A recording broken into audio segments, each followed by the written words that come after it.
sàmbaabo yi dëkkee di def ay ñaawteef guddik talaata jàpp àllarba seen yaram tàngoon na lool fii ci commune bu Mbàkke song nañ fi ñaari kër benn bi di njabootuk Sidibé nekkee ci ginnaaw lycée bu Mbàkke beneen bi di njabootuk ba nekk ci Boofeel ñii ñu fitnaal sonal leen yóbbu seeni koppar dellusiwaat ci mbir yi ana naka la demee. man maa ngi tudd Cheikh Mouhamed El Bassir Sidibé. waaw démb si guddi bi ay côté 4h22 bande de malfrats maanaam ay defkatu ñaawteef ñëw nañ dugg sama biir kër yor ay fetal ak ay jaasi tiire ay balu fetal dajji kër gi yow gisal nga ko sa bopp à l'image tiire ay balu fetal jël fi xaalis si li liquidité nii rek jël nañ fi lu tolloog 1 million sans compter portable sama frère bi nga xam ne mi ngi liggéey si agent wari yi yóbbu nañ portable am boo xam ne li ci nekk à peu près 2 millions kon buñ ko xaymaa lépp ci xaalis 3 millions waaye yàlla def na nag bakken rotu ci waaye dóor nañ kenn ki nga xam ne sama benn rakk bi nga xam ne moom tamit si wari bi lay liggéey dóor nañ ko raskuli bi ñu yoroon ci bopp ak ci loxo yow gisal nga ko sa bopp gis nga impact des balles d'ailleurs am na ci benn bal boo xam ne nii sax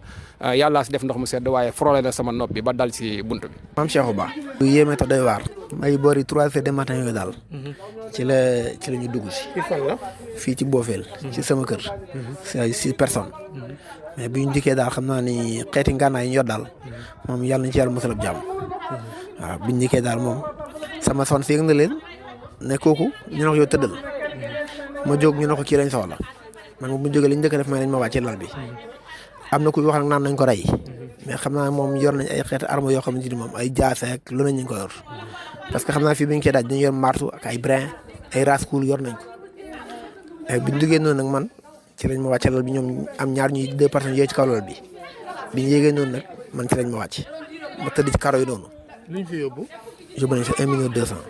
ñoom askan wi nag di ñaan autorités yi ñu taxawal leen ci lii ndax dafa tàmbalee ëppi loxo. ñaan exhorté gouvernement bi na octroyé policiers yi ay matériels yu baax ndax ñu xaw seetlu nañ ne daal Sénégal gi waxuma Mbàkke rek mais Sénégal gi yëpp manque de sécurité total moo fi am. jamono yi nag seetlu nañu ne diggante Touba ak Mbàkke song yi mel na ni tulleeg màlle du ñu toog ay bés yu ñu déggul ay fetal yu ñu soqi wala ay jaas yu ñu bojj jëmale ko ci askan wi jublu ci nangu seen alal li ni mel nag jur kenn nelawatul ba yandoor.